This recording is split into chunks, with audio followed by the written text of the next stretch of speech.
Hallo Glowmaats, ons vier vandag hemelvaart. Dis 'n bietjie 'n snaakse woord, maar hemelvaart beteken op na die hemel toe. Ja, Jesus het opgegaan na die hemel toe aan die einde van sy lewe. Onthou julle nou weer? Hy het op die kruis gesterf, hy het 3 dae later opgestaan, toe het hy vir 'n rukkie nog saam met sy disippels 'n paar dinge gedoen, en op 'n dag het hy opgevaar na die hemel. Maats, God is mos Jesus se pappa, en hy woon in die hemel. So toe Jesus opgegaan het hemel toe, was dit vir hom soos om terug te gaan huis toe, na sy pappa toe. Ek weet nie of jy al vir 'n lang tyd weg was van die huis af nie, maar dit is nogal lekker om weer by jou mamma en pappa te wees as jy vir hulle 'n lang tyd nie gesien het nie. Net so is Jesus terug hemel toe. En daarom kan ons vandag amper partytjie hou, omdat ons so bly is saam met Jesus dat hy weer in die hemel kan wees.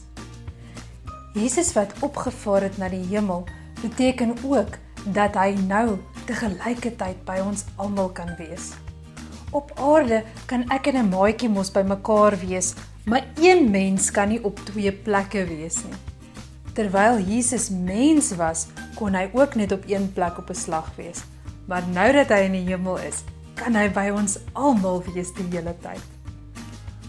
Maats, baie keer wanneer ons partytjie hou, dan maak ons 'n kroon of 'n partytjie hoed.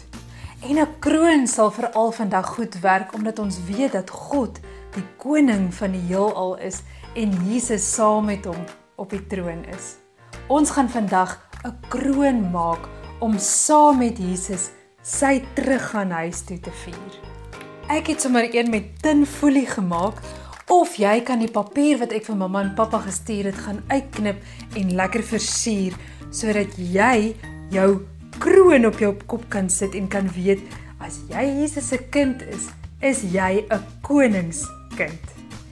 Jesus se kinders vier hemelvaart, omdat ons weet dat Jesus in die hemel is en vir ons plek regmaak vir wanneer ons eendag ook soontoe gaan.